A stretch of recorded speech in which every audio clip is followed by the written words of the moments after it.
રસ્તા પર ફરી નદીઓ વહેવા લાગી. માયાનગરી મુંબઈમાં મેઘરાજાએ ફરી એક વખત તોફાની બેટિંગ શરૂ કરી છે.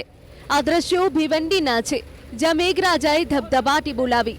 ભિવંડીના ત્રણબત્તી, ભાજી માર્કેટ, નિઝામપુરામાં જળબંબાકારની સ્થિતિ સર્જાઈ.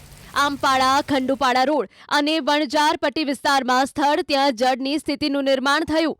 1 કલાક સુધી પડેલા ધોધમાર વરસાદના કારણે રસ્તા પર નદીની જેમ પાણી વહેવા લાગ્યું, જેના કારણે રાહદારીઓ અને વાહન ચાલકો મુશ્કેલીમાં મુકાયા. નીચાણવાળા વિસ્તારોથી બજારો તથા રહેણાંક વિસ્તારોમાં પાણી વહેવા લાગ્યું. કેટલાક વિસ્તારમાં ઘૂંટણસમાં પાણી ભરાયેલા જોવા મળ્યા. કેટલીક જગ્યાએ દુકાનોમાં પણ પાણી ઘૂસી ગયા. રસ્તા પર પાણી ભરાયેલું હોવાથી કેટલાક વાહનો બંધ પડી ગયા. પરિણામે વાહનોને ધક્કા મારવા પડ્યા. રસ્તા વચ્ચે જ વાહનો બંધ થતા ટ્રાફિક જામની સમસ્યા ઊભી થઈ. આ દ્રશ્યો મહારાષ્ટ્રના જલગાંવના રાવેર શહેરના છે, જ્યાં મેઘરાજાએ સટાસટી બોલાવી. ઘર આંગણેથી જાણે કે નદી વહેતી હોય એવો અહેસાસ લોકોને થયો. જનજીવન અસ્તવ્યસ્ત થઈ ગયું. ઘણા વિસ્તારોમાં ગટરજામ થવાથી વરસાદનું પાણી રસ્તાઓ પર વહેવા લાગ્યું.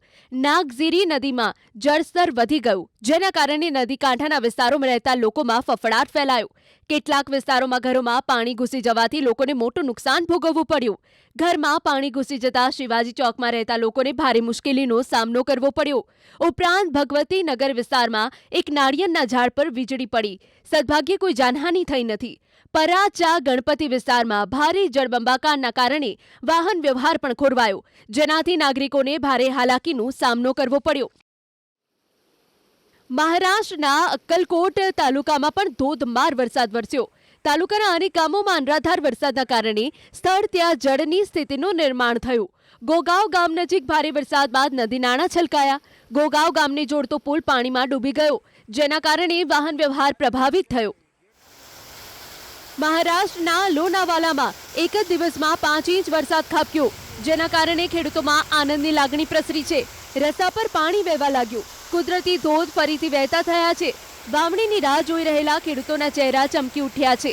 લોનાવાલા પર્યટન સ્થળ હોવાના કારણે અહીંના વ્યવસાયીઓ, હોટલ ઉદ્યોગ સાથે સંકળાયેલા લોકો પણ હરખાયા છે, કારણ કે સારો વરસાદ થતાં હવે પ્રવાસીઓમાં વધારો થવાની સંભાવના છે. મહારાષ્ટ્રના શિરૂર તાલુકામાં ભારે વરસાદ વરસ્યો. કરેગાંવ વિસ્તારમાં ભારે વરસાદના કારણે પુણે અહલ્યાનગર હાઈવે પર પાણી ભરાયા. વાહન ચાલકોને ભારે હાલાકીનો સામનો કરવો પડી રહ્યો છે. જળબંબાકાર જેવી સ્થિતિના કારણે થોડા સમય માટે વાહન વ્યવહાર ખોરવાયો. કલાકો સુધી વાહન ચાલકો ટ્રાફિકમાં અટવાયેલા જોવા મળ્યા. બીડ જિલ્લામાં છેલ્લા 2 દિવસથી ભારે વરસાદ પડી રહ્યો છે, જેના કારણે નદી નાળામાં ધસમસતો પ્રવાહ જોવા મળ્યો. ધારોડ તાલુકાની સરસ્વતી નદીમાં પૂર આવ્યું. માંજલગાંવ તાલુકાના ગંગા મસલા, ઉમરી, બાંગી, મોટીવાડી અને આંબેગાંવ વિસ્તારમાં ભારે વરસાદ થતાં ખેડૂતોમાં સંતોષની લાગણી જોવા મળી રહી છે. છેલ્લા કેટલાક દિવસોથી વરસાદ ખેંચાતા ખરીફ પાકની વાવણી અને ઉગેલા પાક પર જોખમ તોડાઈ રહ્યું છે. જોકે 2 દિવસથી જે વરસાદી માહોલ સર્જાયો છે, તેને જોતા ખેડૂતોના જીવમાં જીવ આવ્યો છે. રત્નાગીરીના ચિપલોણમાં ભારે વરસાદના કારણે મુંબઈ ગોવા હાઈવે પાણીમાં ગરકાવ થયો. આ વિસ્તારમાં ફરી નદી નાળા વહેતા થયા છે. ખેતીને રાહત મળતા ખેડૂતો અને સ્થાનિક નાગરિકોમાં ખુશીનો માહોલ જોવા મળી રહ્યો છે. મહારાષ્ટ્રના ચાકણમાં ભારે વરસાદથી રસ્તા પાણીમાં તરબોળ થયેલા જોવા મળ્યા. ટ્રાફિકથી ધમધમતા માર્ગો પર પાણી ભરાવાના કારણે વાહનોની ગતિ ધીમી પડી ગઈ. પુણે નાસિક હાઈવે પર પાણી ભરાઈ જતા વાહન ચાલકોને ભારે હાલાકીનો સામનો કરવો પડ્યો. કેટલાક નીચાણવાળા વિસ્તારો પાણીમાં ગરકાવ થઈ ગયા છે. રત્નાગીરી જિલ્લાના ખેડ વિસ્તારમાં મેઘરાજાએ ધમાકેદાર બેટિંગ કરી.